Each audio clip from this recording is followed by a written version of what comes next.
po pwede nating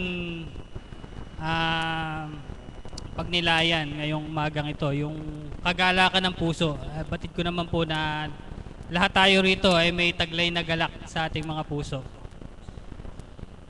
At nabanggit ko po yan kasi ngayon po ay araw po ng Nazareno. Sa totoo lang po, sa dami po ng mga nagtutungo ron, bakit po kaya ginagawa nila yon? Di po ba kaya nila ginagawa yon dahil meron silang nararamdamang kagalakan sa kanilang mga puso. Dahil mahirap po yung pagsisakripisyo ngayon. Katulad din po ng pagtungo natin dito, isa rin po sakripisyo yun. Ginagawa natin dahil tayo ay may nakukuhang galak sa ating mga puso. Ngayon po, gusto ko pong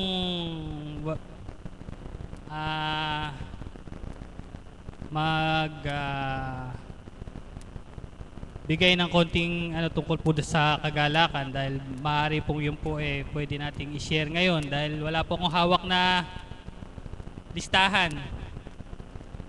Nakita ko naman po marami yung mga nagtaas ng kamay na may mga galak sa puso. Sigurado pong hindi ako mawawala ng sharer. Amen. Ayun, may narinig na akong isa. Yung pong galak, isa po yun sa pwede nating i-share kung sino man po yung nais na magpahayag o mag-share, maaari lang pong magtaas ng kamay. Huwag na po kayo mahiya. Ayan. Dahil pangungunahan na po yung ating mag-share, pangungunahan na po ng ating napakagandang si Tita Mirna.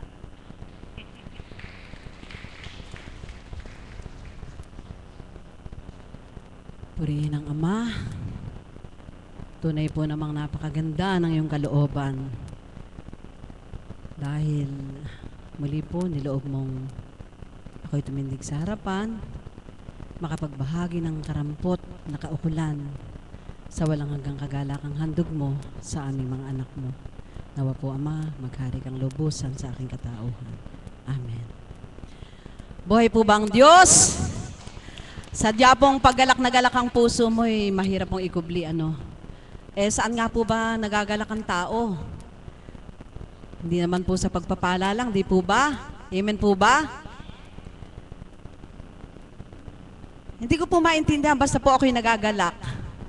Galak na galak po ako dahil umpisahan ko po nung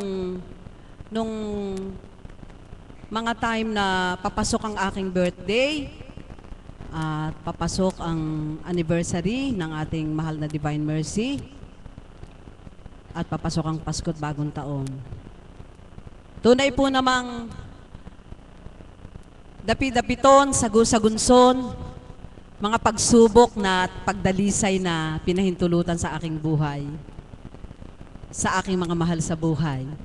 Amen po ba? Bakit ko po nasabing kagalakan? Sa totoo lang po, 2 araw na po akong nagpupumiglas ang damdamin. Ganun din po si Mother Maris.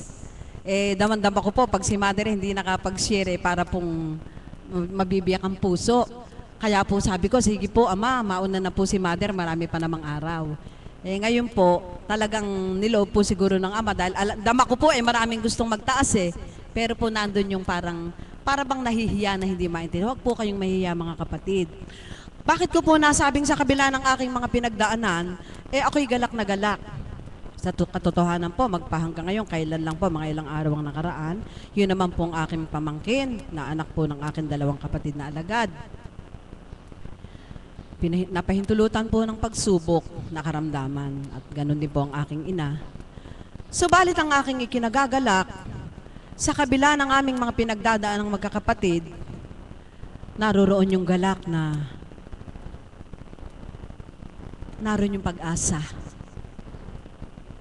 Naroon yung tapang na nariyan ng Ama na hindi tayo pababayaan. Hindi kami pinabayaan. Bakit ko po higit naramdaman ng kagalakan nung papasok po ang aking kaarawan? Papasok po ang kaarawan ko, talaga po namang iba't ibang uri ng pagdalisay. Subalit po ang lahat ng pagdalisay na yon sa kalooban ng Ama, sa kanyang kapangyarihan, ng kanyang banal na espiritu na dumadaloy sa katauhan ng ating minamahal na Apo Kunching. Tunay po naman na binibigyan niya po ng kalutasan ng lahat. Nung isang araw po, nag-share ang aking kapatid bilang hipag na turingan na kabiyak ng puso ng Tito JR. Nung araw po na yon, nasa ko ring magbahagi, subalit kalooban pong siya bilang ina ng aking pamangkin na may karamdaman. Nagalak po ako sa pagbabahagi ng aking kapatid sapagkat sa katotohanan po, anong hirap man ang buhay ng tao, di po ba sa dating buhay natin na di natin kilala ang Panginoon, na sa kapangyarihan ng Diyos tayo mapapagaling ng ating pananalig at pananampalataya. Amen po ba? Di po ba't kahit anong hirap natin, tayo mangungutang ng pera kahit po kanino, di po ba? At tunay po namang lahat ay magagawa ng kaparaanan. Subalit po sa pagkakataong ito, habang nagpapahayag ang aking kapatid, nagagalak po ako sapagkat kung paano niya ipinahayag ang kadakilaan ng Diyos, hindi nang dahil ako'y ginamit ng Diyos upang magbanyo sa kanyang anak, kundi lubang kagalakan ko po yung ang bawat isa sa amin sa kabila ng mga pagsubok ay patuloy na nananahan at nagtitibay doon sa kaukulan na tayo'y mapalad na pinili ng Diyos, hinirang naging mga alagad tayo ng Panginoon.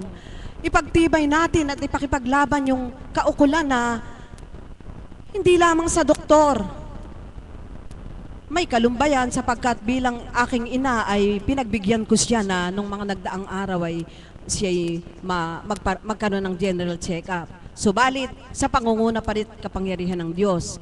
Iba po kasi pag medyo may edad na, siyempre po, sabi nga ng mahal na Apo, kalooban naman din ng Diyos kung minsan yung patingnan mo at kung makita ay karamdaman, maaaring kung talagang kayo nagtitibay, uminom lang tayo ng dahon daw tayo manampalataya, tayo gagaling. Amen po ba? Noon pong mag-anniversary naman, mayroon din po ako isang maigting na pagsubok sa isang kapatid. At ikapitong araw, tinura ng banal na espiritu sa katauhan ng mahal na Apo, ang kinin mo, mahal na kapatid ko, bago matapos ang anniversary, ang isang kapatid mo itutungo sa dakong ito at maninigluhod sa Ama. Tunay po namang napakadakila ng Diyos bilang shepherd na ikapito, pitong shepherd, pitong kawan, dumating po ang aking kapatid at hindi ko na po ididetali kung ano man yon. Lubhang kagalakan po sapagkat dumating siya, pumasok kami sa adoration, doon ay nanikluhod ang aking kapatid kung ano man po yung dapat niyang idulog sa Ama. Siya ay dumulog doon sa adoration. At isang patunay po yun na ang Diyos ay naririnig ang bawat hinaing ng kanyang mga anak na tuwirang nananampalataya at nagtitiwala sa Kanya. Amen po ba? Kaya po kahapon nagpababahagi po si Mother Marisa, sabi ko, Mother, hindi bali pong ako'y hindi na nakapag-share. Ang inyo pong ibinahagi kaukulan sa inyong kapatid, na ipinakipaglaban mo talaga yung kaukulan na hindi, wag kang magpapa-opera. Wag kang at pag ikaw ay nagpa-opera, hindi kita pupuntahan. Marami po siyang pinahayag na parang nagpahayag na rin ako sa aking sarili at purihin po ang Panginoon. Talagang habang binabanyusan ko po yung aking pamangkin, yung anak ni kapatid na Monet, talagang damang-dama ko po ang pagdaloy ng kapangyarihan ng banal na espiritu na kung papaano sa unang buhay namin ay pinahintulutan kaming maggamot sa aming tahanan ng mahigit 2 taon. Na kung papaano ng mga panahon na yon, pinahintulutan kaming magbanyos, maghaplos, samot-saring karamdaman, mga sugat na mga nagdadatang sugat, mga kung idating sa iyo'y halos ay mapugto ang hininga. Wala kaming kaagapay kundi ang Panginoon at ang katauhan ng mahal na Apo Kunching. Nakapagtila sa damdamin ko, ako'y nagkakaroon ng pangamba, tatawag lamang ako, magte-text lamang ako sa mahal na Apo, magte-text ang banal na espiritu sa katauhan ng mahal na Apo at ituturan niya sa text, gumanap ka ng naaayon sa kaloob ko sa iyo, manalig ka, nagagaling ang karamdaman ng sino mang ang lalapit sa iyo. Amen, Lord. Salamat po, Mami. At nung pong binabanyusan ko yung aking pamangkin, nakikita niyo po bang kilabot sa aking kamay? Pagbigyan niyo na po ako. Wala pong hiya, walang takot sa mga kapatid at sa anak ng aking mga kapatid. Sila'y tinawag habang binabanyusan at nagtutura ng banal na espiritu na sila'y manalig, sila'y magtibay. Hindi na po kasi makakain yung pamangkin ko eh. Totoo po yung pinahayag na aking kapatid na Monet, kumakatog po. Parang ayaw namang uminom ng tubig. Ako po mismo sa sarili ko, nahiya sa Diyos. Amen po ba? Dahil, bakit po ako nahiya sa kabila ng kagalakang nararamdaman ko sapagkat dun po sa mga kahinaan ko minsan. Samantalang nung pagkakataon na yun, nagamitin niya ako, pinasarilok niya po sa akin yung bibig ng pamangkin ko na halos nagdadry na po yung bibig. At habang sinasarilok po, nililinis yung mga puti dun sa dila, pinahipan, binanyusan, pinaupo, pinatindik, pinagbihis ng banal na espiritu, pinainom ng gatas. Purihin ng Diyos, naubos po yung isang basong gatas. Ano po bakit po ako nagagalak? Sa kabila po ng aking kahinaan. Amen po ba? Hindi bali po si Mother, nakikita po ninyong ang kanyang araw-araw na kasiglahan na wala siyang pakialam sa sasabihin ng tao na araw-araw na lang ay siya nagbabahagi. Talaga pong pag idinatal sa inyong damdamin ng kagalakan, kung hindi ko po ito maipapahayag, 3 araw na po ito. Subalit damandama ko nga po ang ating Mother of the House na lubhang tunay na yung kanya ipinahayag ay biro niyo po, ooperahan. Ano po, yun naman pong pamangking ko. Ayoko pong hanapin yung karamdaman, pero sa totoo lang po, walang tinuturan kundi magtibay ka, Gatorade, o kung ano, wala kang dengue. Purihin ng Diyos, palakpakan nga po natin ang Panginoong Diyos na buhay. Sa kagalakan kong nararamdaman, kanina po, exam nila, nakapasok na po ang aking pamangkin. Napakarami ko pa pong nais ipahayag. Takot? Pinagdidikdikan ni Mother. May takot pa ba? Wala na po. Kung nga pong may bukol ako sa kanang dibdib na pinagaling ng Diyos hindi ko na po kinatakutan, inalay ko na po sa Ama. Marami pong bagay. Subalit, batid ko po ng aking pagpapahayag ay sapat lang muna sa araw na ito sapagkat nararamdaman ko pong napakarami pang mga kapatid na nasang ibahagi ang mga kahiwagaang nakakamtan nila sa kanilang buhay. Amen po ba? Kaya po maraming salamat. At muli purihin at dakilaan ka, O Diyos na buhay na aming pinaglilingkuran sa katauhan ng aming mahal na Apo Kunching. Patuloy mo po kaming gabayan at patnubayan. Amen. Maraming salamat po kapatid. Tunay nga na daman-daman natin yung mga kagalakan sa kanilang mga puso. Amen. Narito po ang isang nating kapatid na naisipahayag yung kanyang kagalakan sa Panginoon. Narito po si kapatid na Marlene ng Baliwag.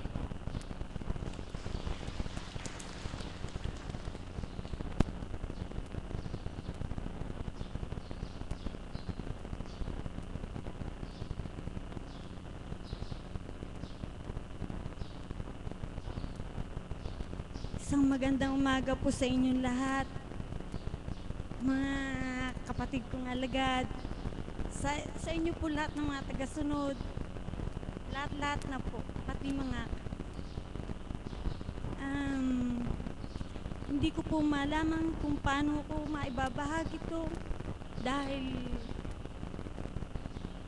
hindi po ako ganong na para po akong ninenervous na nangangatog ang aking tuhod, pero sa kalakasan po sa mga bilang po ng mga kapatid ko, sasabihin ko po sa inyo ang hiwaga ng mga nakaraang araw na ito. Kasi po, naamin ko po sa inyo na bagamat ako po ay isang alagad na pero may kahinaan pa rin po ako. Naamin ko po iyon na meron akong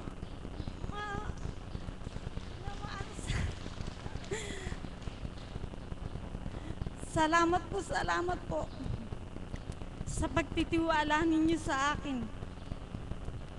Ilang araw po akong hindi naka-attend dahil po sa akin yung panghihina, yung kaanuhan na hindi ko, yung aking kahinaan na nakarinig ako ng hindi panais-nais. Yun po ang mga ilang araw po, nagitla po ako sa hiwaga ng Panginoon. Galing po ako nung isang araw sa SM. Kasama ko yung aking anak na bunso. Namimili po kami ng rice cooker dahil nga po siguro pinahintulot ng Panginoon na masira yung rice cooker ko, kaya bumili kami sa SM ng anak ko. Siguro po meron na pong 2 linggo na hindi na ako ma-attend. Naamin ko po ang aking pagkakamali at pagkakasala sa kanya.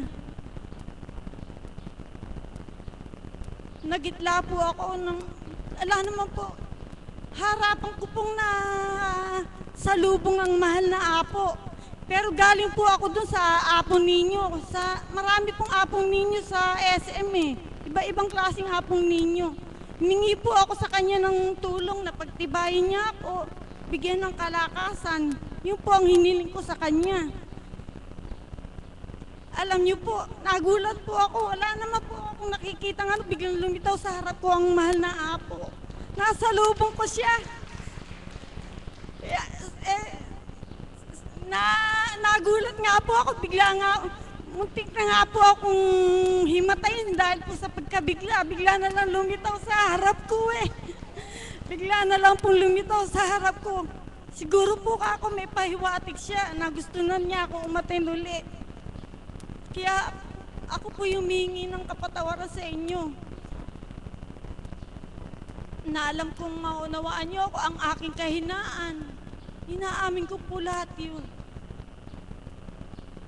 Nung nagpakita po ang mahal na apo sa harap ko, talaga pong para kung di ko malaman kung nalaki po ang mata ko dahil wala nang lingap po kami ng anak ko. Ganyan, bigla na lang po lumitaw ang mahal na apo sa harap ko. Talaga po nagitla kami.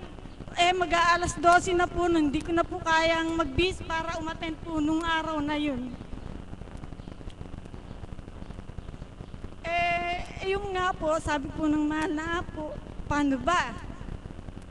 Hindi po ako makasagot dahil po nabigla ako eh. Nalaki po ang mata ko eh. Nagmano na lang po ako, mano ka kako anak, mano ka. Magmano ka kay apo, sabi kong ganyan sa kanya. Kaya napakasaya ko po nung araw na yun. Sabi ko sa darling ko, huwag kang mag-alala. Sabi ko, darling, basta, sabi ko, hindi pwedeng hindi ako aatin mamaya. Aatin ako. Kung ayaw mo, ako na lang mag-isa pupunta ron. Kahit mag-tricycle pa ako, sabi ko nga sa darling ko. Sige, kaya hatid kita at pupunta na rin ako, sabi niya ganun. Yun nga po kahapon. Kaya maraming salamat po. Mahal na po, salamat po ng maraming salamat. Binibigyan mo ako ng kalakasan at pagtitibay. Salamat po.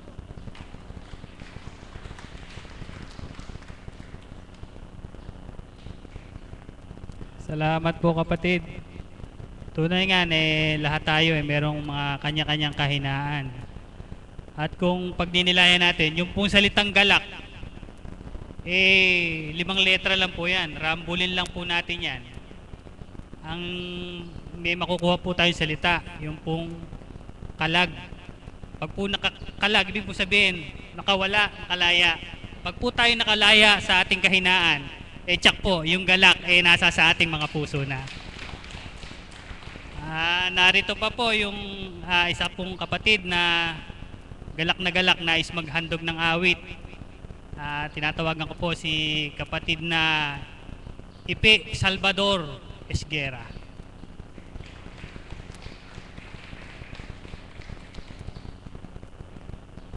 Hindi po yan yung artista.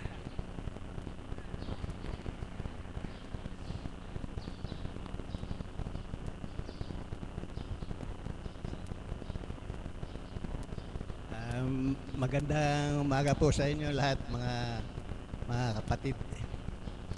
Andugan ko po kayo ng isang maikling awit.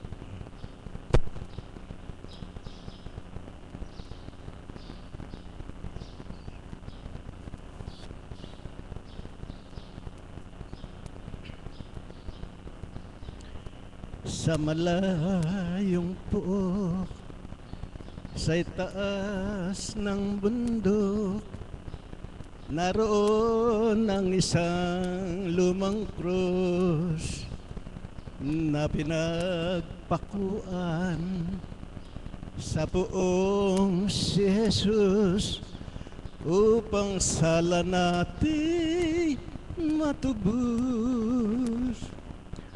Kung kaya ay aking inialay ang lahat sa lumang krus na yan, handog ko ay ayuno't dasal upang sala natin maparam. Krus na yan ay tigmak ng dugo at luha ni Jesus na mahal ng madla. Nagtiis, naghirap, namatay, nakusa, upang sala natin mawala. Nananalig ako balang araw na tayo ay kanyang tulungan.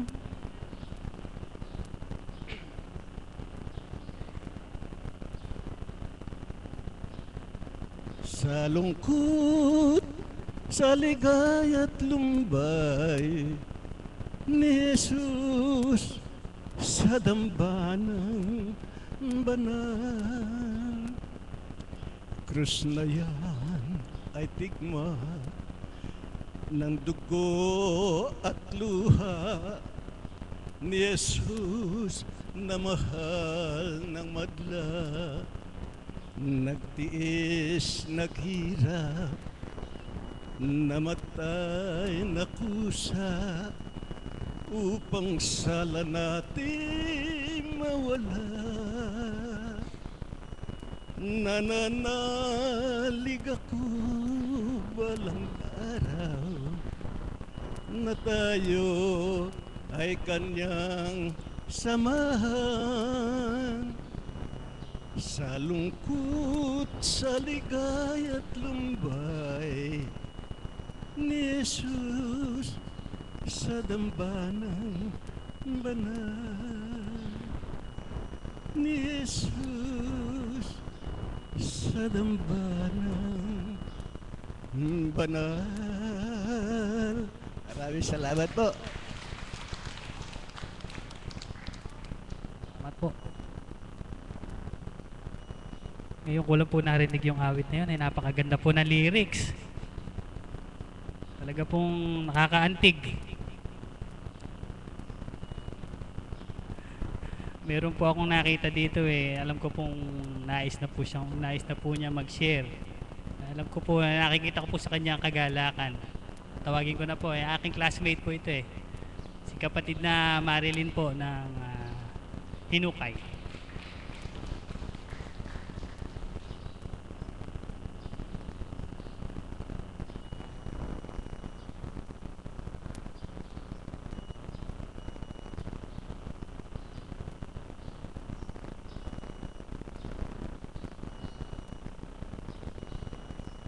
Magandang umaga po muli sa inyong lahat, sa mga alagad, sa choir, sa CAPS, sa mga pasyente at mga katulad ko pong tagapasunod. Talaga pong napakabuti ng Panginoon. Sa pagkahaba-haba po ng panahon naming hindi nagkikita, hindi nagano, subalit dito po kami niya pinagtagpo. Siya po ay kaklase ko pa po nung elementary pa po kami. Subalit, talaga pong napakadakila ng Panginoon. Dito lang po pala kami magkikita sapagkat nung pong magre-reunion kami, hindi po ako nakakadalo. Talaga pong pagka po talaga tinipon po ng Panginoon ang mga anak niyang tapat sa dakong ito, talaga po ang lahat ay magkakaroon ng pagano.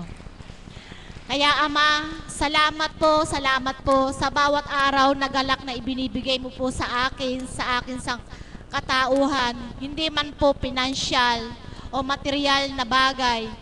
Subalit ang galak pong aking nadarama sa aking buhay sa araw-araw sa pamamagitan po ng mahal na Apo Kunching na kinalugdan ng Banal na Espiritu ay ang mabubuti niyang salita at gawa na iniluluwal po niya sa atin sa araw-araw na tayo'y nagpupunta rito sa dakong ito. Talaga po ako, sa totoo lang po, sa araw-araw ng aking buhay, talaga pong minimithi ko pong mapunta sa dakong ito sapagkat kapag po nasa bahay lang ako, talaga pong mga bagay na naiisip na hindi dapat isipin ng ating isip, lalong-lalo na po ang dama ng ating puso. Subalit pag dito po tayo napunta sa dakong ito, ang lahat po ng ating hindi magandang pag-iisip, lalo-lalo na po ang hindi nating magandang nilalaman ng ating puso. Pag narinig na po natin ang mabubuting salita ng Panginoon sa pamamagitan ng mahal na Apo Kunching, ito po ay lahat ay nawawala at ang lalo po nating tibay na panghawakan sa ating buhay ay ang mabubuti niyang salita. Kaya, Ama, salamat po sapagkat mayroon ka po sa aking ipinasilay na isang pasyente na katulad ko po ang naging karamdaman ko noon nung ako po ay hindi pa nadadako sa dakong ito. Kaya nga po, sabi ko po sa kanya kahapon hanggang binabahagi ko po sa kanya ang nangyari sa aking buhay nung ako ay nagkaroon ng karamdaman na nervyos. Sabi ko po sa kanya, mahal na kapatid, walang makapagpapagaling sa'yo kundi ikaw at manalig ka sa Panginoon. Ang lahat ng hindi dapat mo ilagay sa puso mo, lalo-lalo na sa isip mo, ay huwag mong isipin sapagkat ang matinding pag-iisip, pag-aalala sa buhay, ay nakadudulot talaga ng karamdaman. Sapagkat noong una na hindi pa nga po ako napupunta rito sa dakong ito, lahat po talaga kinatatakutan ko. Pati nga po ang tubig, kinatakutan ko po yan sapagkat malagok ka pa lang po ang tubig para na po akong sinasakal. Subalit, dito po pala sa dakong ito, ang tubig ang siyang nagpapagaling sa mga taong may karamdaman. Kaya Ama, maraming salamat po at muli mo po akong binuksan ang aking puso at isip na gulong-gulo noong hindi pa po ako nadadako sa dakong banal na ito. Lalong-lalo na po Ama, maraming salamat po sa ipinasisilay mo po sa aking hiwaga sa pamamagitan po ng ginagamit mong sangkatauhan, ang mahal na Apo Kunching na kinalugdan ng Banal na Espiritu, na siya po ang naging daan ng aking buhay na maging matatag, maging maningning, at lalong maging mabuksan ang aking pusong sarado noong hindi mo pa ako tinatawag sa dakong ito. Kaya Ama, nagpapasalamat din po ako sa ibinigay mo sa aking karamdaman, sapagkat kung hindi po siguro mo sa akin ipinadama ang karamdamang iyon, baka po ngayon kung nasaan na akong dako at hindi kita lubusang nakilala. Sapagkat nananalig, nagtitiwala at umaasa po akong ganap sa Panginoon ang lahat ng pangangailangan ng bawat anak niyang tapat na kumikilala sa pamamagitan ng mga salita niyang walang pagkabula ay ipagkakaloob din po niya sa atin basta't maghintay lang po tayo sa takda oras na ipagkakaloob niya sa atin. Maraming salamat po kapatid. Tunay nga na napakadakila ng Ama. At dahil po sa kanyang pinahayag, muli po yung galak na 5 letra, rambulin ulit po natin. Ang makukuha po natin salita ay lagak. Kapag po nilagak natin sa Panginoon yung ating sarili, tsak po na makakamit natin yung galak sa ating puso. Sino pa po ba ang nais magpahayag? Huwag po kayong mahiya. Ayun. Kasi po pag nagpapahayag po kayo, nagagalak po ang Panginoon sa atin.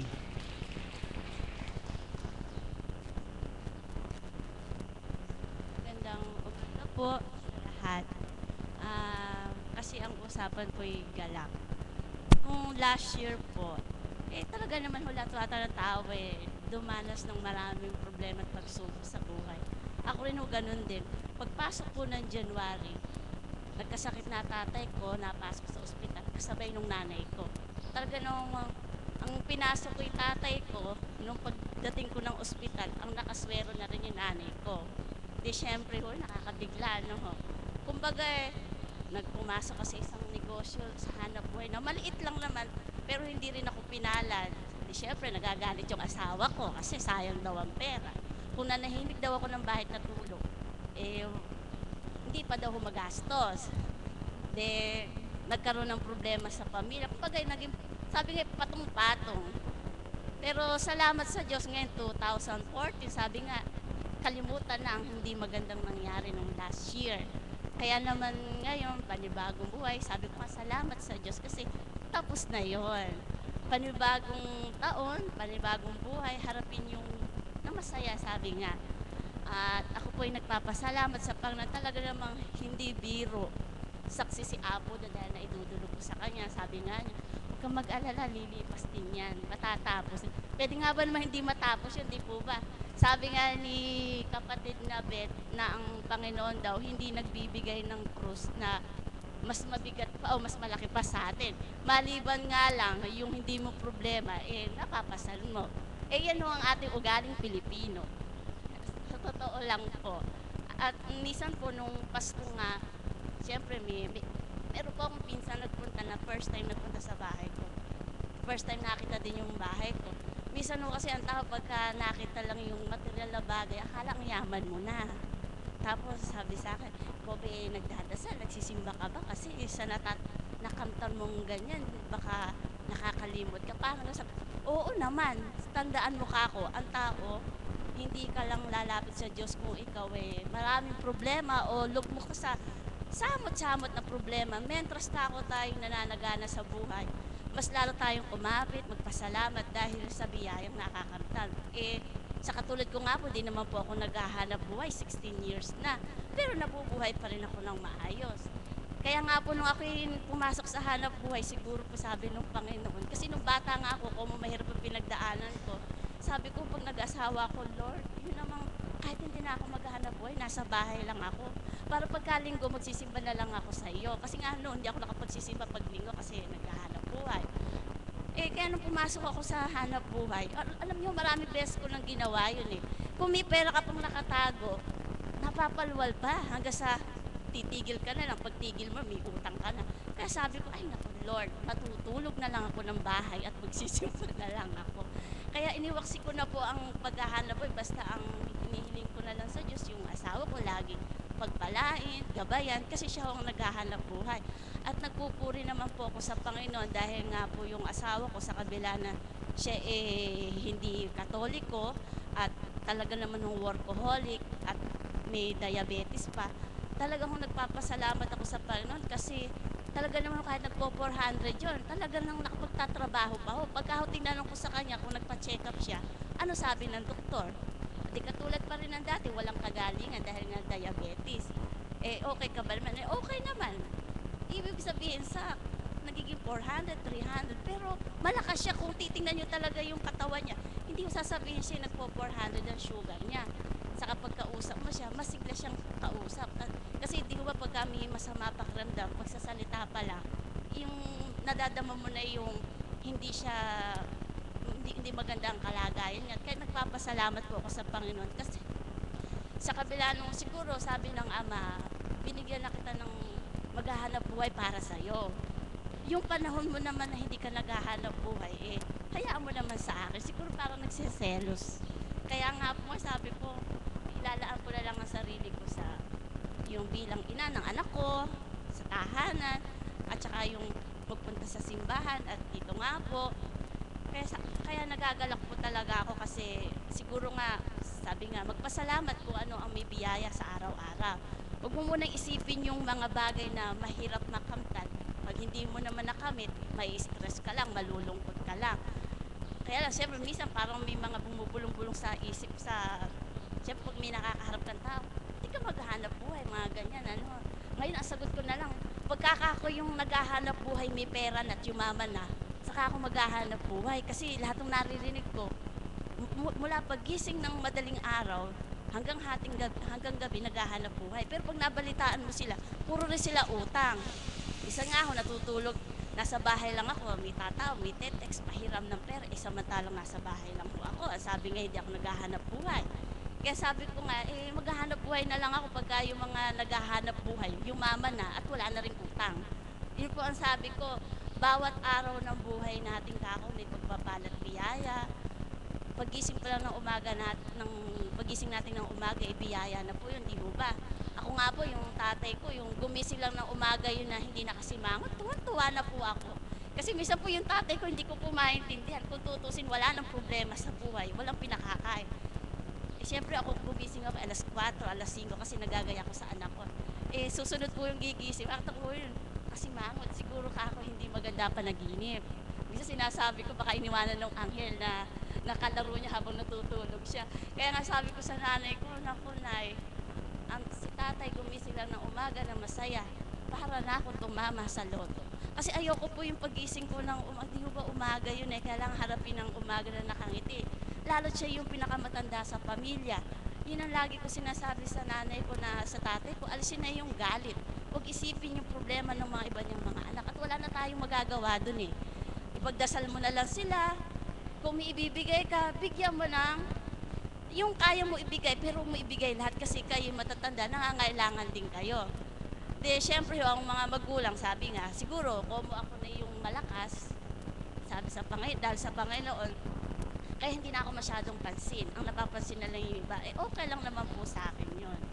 Saka, ang isa ko pang sanang i-share, yung aming Monsignor sa Baliwag. Sigurado yung mga taga-Baliwag kilalang kilala. Yung dati namin Monsignor. Medyo nalungkot po kasi wala na pala siya sa Baliwag. Yung pong Monsignor na yun, masasabi na isang napakahusay na tagapag-akay sa Panginoon. Napakabait po nung Monsignor na yun. Kasi po, nung bali 12 years ata siya naglingkod sa amin sa Baliwag. Kumbaga doon sa edad ko po na yun na nasa 30 plus na po ako noon, siya yung laging paring nakikita ko na tuwing nagmimisa, talagang yung dedikasyon niya bilang isang pare. Talaga kato siyang pumuntay pare na yun, napakaraming nagsisimba pagka siya na. At saka pag po yun na nagmisa, kailangan makinig kang mabuti kung nasa harap kang ganyan. Kailangan yung pagbasa alam mo.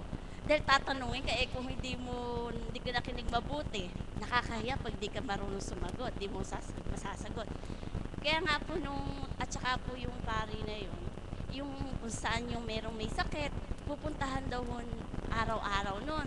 Sinusubuan, at pag umaga daw ho yun, pagkatapos ng misa sa bayan, lahat ng tindera sa palengke, binibless daw po nun. Tapos nga ako doon sa amin sa Concepcion, merong magkakapatid na nagkakagalit na dahil sa lupa. Pinuntahan daw po nung Monsignor namin dahil talagang pinagkaya sa yung magkakapatid na yon. Kaya sabi ko sa Panginoon, nung ako po nagsimba nung linggo, dahil naitanong ko doon sa isang namamahala sa simbahan, dahil bago na nga ako Monsignor, sabi ko, napakagaling ka ako nung dati nating Monsignor, sana yung bago ngayon. Ganon din na magaling mag-akay tungkol sa Panginoon. Kasi lalo na sa mga nangyayari ngayon sa mundo, kung hindi tayo hahawak sa Panginoon, mayaman at mahirap. Pagka pinagpantay ng Panginoon, tulad na nangyari sa Yolanda, di po ba? Mayaman at mahirap, nagpantay-pantay, di po ba? Kaya sabi ko nga, mayaman at mahirap, ano man ang nakakamtan natin sa buhay, talagang kailangan tayo laging dumulog, manalangin sa Panginoon, anumang kabisihan sa hanap buhay at sa pang-araw-araw na gawain. Sabi ko, niisip ko na talaga kako ang tao, lalong magtibay, lalo na po yung pagpupalami anak ka.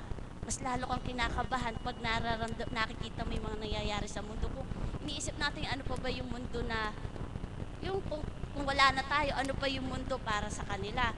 Kaya yung anak ko rin, hindi masiguro ako perfectong ina, pero iminumulat ko na siya sa bagay na kahit anong busy niya sa pag-aaral, ang bago matulog at pagising sa umaga bago pumasok sa eskwelahan, lagi ako magpapasalamat, mananalangin sa Panginoon. Kaya nga po yung anak ko na yun, kapag hindi nakapagdasal yun, hindi ka nagdasal, naku, sorry mami, hindi ba sa akin magagalit si Lord noon? Naku, ayan, kasi nag-iPad ako na nag-iPad. Pagamat bata pa siya, syempre, medyo ang bata, malibang pa rin ang isip nun. Kaya sabi ko nga, ang the best nga siguro, lalo na po sa mga ina, tayo daw po ina ng tahanan, tayo laging dumudulog at nakikipag-usap sa Panginoon. Kapag daw po ang isang ina ng tahanan ay naligaw, siya yung naligaw, sino pa daw ang magtuturo sa mga anak? Kasi minsan yung ama ho ba, kadalasan di po ba yung ama, kahit naghahanap buhay yan, medyo madali silang matukso. Pag daw po yung ina naligaw pa, sino na daw po magtuturo at mag-aakay sa anak sa sa mabuting asal o sa tungkol sa Panginoon. Kaya sabi ko nga po, Lord, lagi mo akong gabayan at patnubayan kasi bagamat ako'y tao na mahina, nagkakasala, kahit po tayo araw-araw nagsisimba, siyempre ang mga tukso laging nasa paligid. Kaya sa hinihingi ko ang yung pagtitibay, na ako'y palakasin mo, patatagin mo. Ngayon, salamat, natapos na 2013, ngayon 2014, na Diyos lang ang nakakaalam kung ano ba ang taon natin. Dati po ako'y mahilig magpahula. Siyempre yun, hula, titingnan natin kung ano kapalaran natin. Ngayon ayoko na akong magpahula, ninenervous po ako eh. Pero sabi po nila, pag daw po maganda, ipanalangin na magkatotoo. Pag naman pangit, ipanalangin na wag magkatotoo. Saka ko yung kung ano-ano sinasabing mga anik-anik sa bahay. Eh sabi daw po ng incheck, pampaswerte. Sabi ko, hindi, incheck ang sinuswerte kasi doon nyo bibilin. Sabi ko, yung Panginoon, si Divine sa loob ng bahay ko, si Mama Mary, yung ba hindi pa sapat? Eh siya na nga yung kataas-taasan, di po ba? Siya ang higit nakakaalam kung ano yung magiging bukas na nating haharapin. Eh kung iyaasa natin sa hula, eh baka maging hula-hulaan na lang po tayo ang buhay natin.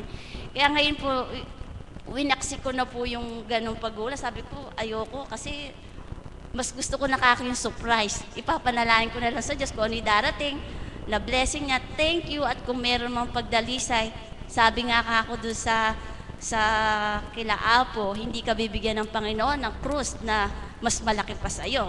Kaya ako yung ibang krus, hindi ko nakukunin, hindi ko natatanggapin, yung akin na lang. Para ako magaan-gaan kasi maliit ako. Kaya salamat po at ako'y napadpad sa lugar na to na may natututunan tayo sa pang-araw-araw nating buhay. Kasi kung wala ho tayo sa lugar na to, hindi ho sapat yung pagsisimba natin kasi kulang yung naituturo sa atin ng pare. Dito, kumbaga binabaybay ng ating mahal na Apo at saka yung mga narito na nagsishare. Unti-unti nakakapulo tayo ng pakonti-konti. Kaya importante po pala talaga yung hindi ka lang basta nagsisimba. Kaya lang meron ka rin isamahan na ganito na talagang yung mga problema may gagaang ka. Hindi lang sapat yung may pera ka sa bulsa kasi minsan mas maraming problema na hindi sapat yung pera ang kabayaran. Sabi nga yung mabuhay ka na may kapayapaan ng isip mo, ang kalooban mo, masaya ang pamilya mo, kahit yung sapat lang yung ikinabubuhay sa araw-araw, eh napakalaking pagpapala ho na sa Diyos yun, na para ka na hong tumama sa loto. Kaya salamat po at dahil may ganitong gawain at ako'y napunta po rito dahil maraming natututunan. Salamat po.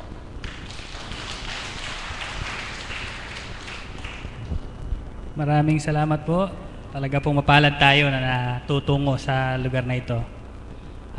Narito pa po yung isa kong kapatid na nais magpasalamat sa kanyang kaarawan.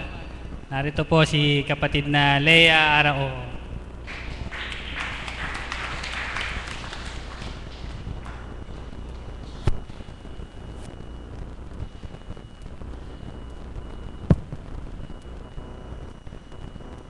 Magandang umaga po sa inyong lahat. Una po sa lahat, nagpapasalamat po ako sa Ama dahil binigyan niya pa po ako ng ngayon pong taon na to. At nagpapasalamat din po ako dahil bago po ako mag-birthday, sabi ko sa kanya, Ama, sana po, kahit po wala po akong handa, maging masaya po ako at maging healthy po ang aming mga katawan. Tapos po, kanina pong kagabi po, pinag-usapan po nila kuya na magluluto daw po sila. Siyempre, nagpasalamat po ako sa Ama na sabi ko, Ama, salamat po. Kahit po sa maliit na handa lang po, pinasaya niyo po ako. Napakain naman po lahat yung iba pong mga pinsan.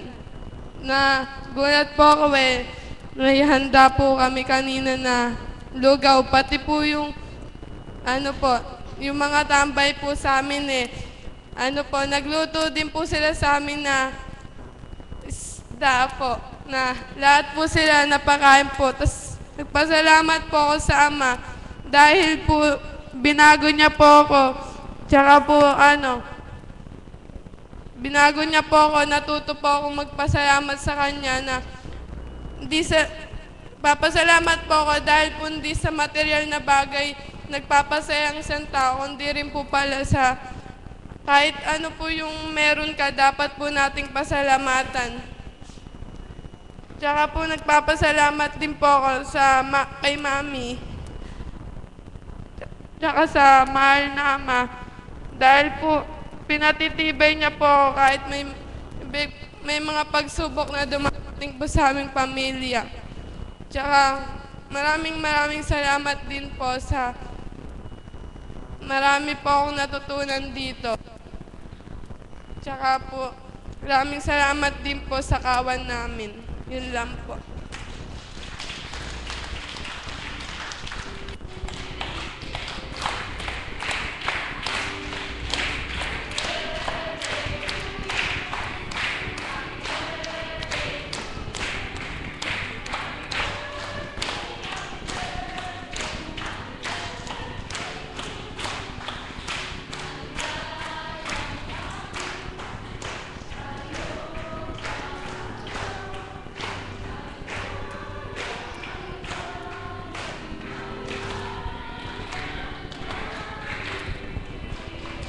Happy birthday po, kapatid.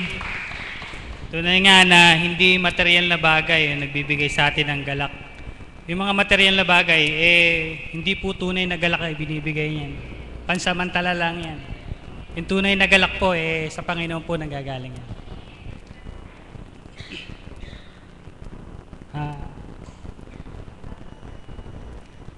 Wala pa po ang mahal na apo, kung sino po yung nais mag-share,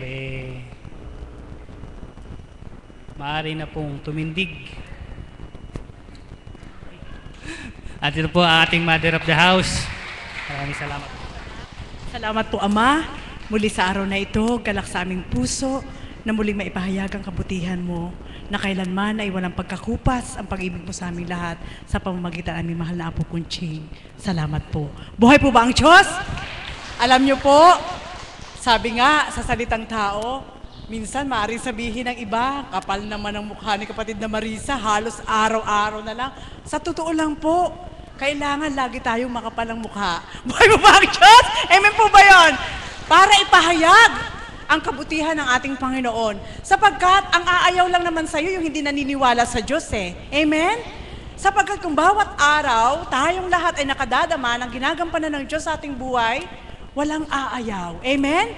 Habang nagbabahagi po ang mga kapatid ko, mula kay kapatid na Merna at yung mga nauna pa, kay kapatid na Marlene at sa ating kapatid, nakakaaliw po silang pakinggan. Sapagkat doon po yung galak naming mga alagad, maging mahal na apo at mga kaps, na ang nararamdaman po namin sa dakong ito'y nadarama nyo na rin. Amen po ba yun? Buhay po ba ang Diyos?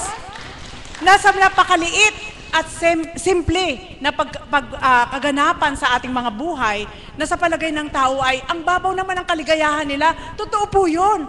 Kapag nasa Panginoon po kayo, napakababaw ng kaligayahan. Amen po ba yun? Buhay po ba ang Diyos? Habang pinagmamasdan ko po si kapatid na Marlene, anak, sususugan kita ha. Sapagkat, nais ko lang pong i-emphasize yung kahalagahan ng isang Apo Kunching, kung paano siyang ginagamit ng ating Panginoon. Alam ko po na ang bawat isa, maaaring magsuri, tao lang yan si Apo Kunching. Oo, tao lang po siya. Subalit ang gumagamit sa kanya, hindi tao. Buhay mo ba ang Diyos? Amen po ba yun? Nang sinabi po ni kapatid na Marlene, na sabi niya, nagdadasal siya sa mga Santo Niño andoon. Alam niyo po, biglang lumitaw si Apo. Pinahiwatig lang ng Panginoon na mula pagkabata ang ating Panginoon, Santo Niño, Emmanuel ang tawag. Amen po ba yun? Kaya lumitaw si Apo Kunching, pinatutuhanan sa kanya na saan dako man dumulog ang tao, sa pamamagitan ng Espiritu, ang Diyos pa rin ang magpapatupad nito lahat. Amen po ba yun? Buhay po ba ang Diyos? Speaking of Apo Kunching, sabi ko nga kay kapatid na Merna, kasinungalingan na lang. Kapag sinabi nila na kapag nakita nila sa Apo Kunching, wala silang pandama. Alam niyo po, kapag ikaw ay may kasalanan at may ginagampanan kang taliwa sa ating Panginoon, makita mo lang si Apo Kunching, kakabahan ka. Buhay pa ba ang Diyos? Amen po ba yun? Kaya ang pahiwati ko po sa inyo, wag po kayo magdahilan pag nasukol kayo ni Apo Kunching. Amen? Sapagkat, minsan po kasi, aaminin ko po sa inyo, nakakasakit ng damdamin yung sasabihin nila na, bakit ba si Apo Kunching niluluhuran nyo? Bakit ba si Apo Kunching pinaniwalaan nyo? Bakit ba si Apo Kunching yung mga salita niya sinusunod nyo? Alam nyo po kung sino man nagsasabi ng ganito? Day, taong-tao ka. Buhay po ba ang Diyos? Amen po ba yun? Ano totoo po yun? Sapagkat kami po bilang mga alagad, kahit gayon din po sa harapan, sabi nga ni Nanay Myrna, sa unang buhay natatakot din po kami magpatotoo Siguro, ngayon wala nang takot sapagkat kami mismo ang nakadama. Maaaring matakot kami noon na magpatotoo tungkol sa Diyos sapagkat hindi namin siya kilala. Buhay po ba ang Diyos? Subalit ngayon, na ikaw na mismo nakadama, ikaw ang nakakita ng mga hiwaga ng Diyos sa pamamagitan ng mahal na Apo Kunching, ano'y katatakot mo? Buhay po ba ang Diyos? Amen po ba yun? Sa katotohanan po, bilang isang alagad, para sa akin po at sa mga kapatid kong alagad, hindi ko po sakop ang kanilang mga damdamin. Subalit napakahalaga po sa amin ang ginagampanan ng mahal na Apo. Sapagkat lahat ng taglay ng bawat isa ngayon kung paano nakilala ang Diyos, hindi namin ito kakamtin kung kami lang. Amen? Maging kayo po, i-claim niyo po ba sa sarili niyo na nakatanggap kayo ng kalooban ng ating Panginoon dahil kayo lang? Hindi. Amen? Siguradong may tulay na dadaanan. Siguradong mayroong gagamitin. Kaya hindi mo maaaring ay, ako'y kinalugdan ng Diyos. Hindi! Alam niyo po, na kanina nagpupuyos ang aking damdamin sa galak. Sapagkat, naipagsisigawan na namin ito, na talagang kami ay hinirang ng ating Panginoon, ginamit si Apo Kunching, sapagkat kung kami lang, hindi kami magiging alagad. Buhay mo ba ang Diyos? Bakit po? Ano po ang kaukulan na sinabi ko na hindi kami magiging alagad? Sapagkat kilala namin ang aming mga sarili sa unang buhay. Amen? Kilala namin na lalo ako, mabait na suplada na hindi maintindihan. Sa totoo lang po, ako kilala ko ang sarili ko pag may galit ako, habang panahon galit ako sa'yo. Pag may galit ako, ayoko makita kita na nasasalubong kita. Amen po ba yun? Subalit ng dahil may isang ginamit, hindi namin maaaring ma-claim. Kami naging alagad ng dahil sa sarili namin. Hindi po. Alam niyo po, tama lang na matakot kayo kapag nakita niyo si Apo Kunching. Subalit kapag nasukol kayo, huwag na kayo magsinungaling. Buhay po ba ang Diyos? Amen po ba yun? Sapagkat kung naniniwala po kayo na banal na Espiritu ang sumasa kanya, anong malilihim? Amen? Sa katotohanan lang, kahit po sa aming tahanan, kapag hindi ko nasagot ang cellphone ng pagdakakaraka-raka, unless na lang na wala akong load, iba na ang nararamdaman ko. Alam ko magkakasala ko sa Diyos pag hindi ko nasagot. Sapagkat alam ko nung oras na yun ay gising na gising ang banal na Espiritu. Hindi natutulog ang Diyos. Amen po ba yun? Kaya kailangan may load ang dalawang cellphone. Kung hindi talaga, tulog ako. Amen po ba yun? Maging kayo rin po. Kayo po ba hindi na-alarma pag tinitext kayo ng banal na Espiritu na hindi kayo nakasagot? Siyempre po, alam nyo na hindi tao nag-text sa inyo. Ginamit lang ay tao, subalit ang bawat pahayag ay pahatid ng Diyos upang bigyan kayo ng pag-asa. Buhay po ba ang Diyos? Mga kapatid, dyan po kami naaaliw. Sapagkat sa panahon po ngayon, kung wala isang Apo Kunching na ginamit, hindi rin po namin makikilalang ganap ang Diyos. At salamat sa Kanya, sapagkat sa pamamagitan ng banal na Espiritu, ang ugnayan ng Diyos sa tao hindi naputol. Hanggang sa kasalukuyan, sa pamamagitan ng ating mahal na Apo Kunching, patuloy na pinalawak ng Ama ang kanyang pag-ibig sa ating lahat. Na may isang sumuko, nagparaya, ang buong pamilya ay nagbigay sa Diyos upang magpagamit ang ating mahal na Apo Kunching at tuwiran tayong lahat ay makinabang. Nawa po, ang banal na Espiritu na kaloob ng Diyos sa dakong ito, bilang tipanan niya ang lugar na ito ay huwag mawalay sa ating lahat upang lahat tayo sa pagpasok ng taong ito, masigabong buhay, masaganang buhay, masigabong buhay ang kaloob ng ating Panginoon sapagkat, sabi ko nga po sa inyo, akala namin noon mahirap gumanap. Subalit ngayon, puro galak. Sapagkat alam po namin na bilang mga alagad at isang Apo Kunching, hindi kami ang tumutupad, kundi ang ating Panginoon. Muli, magandang umaga at maraming salamat. Maraming salamat po, Mother, at sa lahat po ng mga nag-share, maraming salamat po sa inyo. Sama-sama po nating awitin ang panalangin.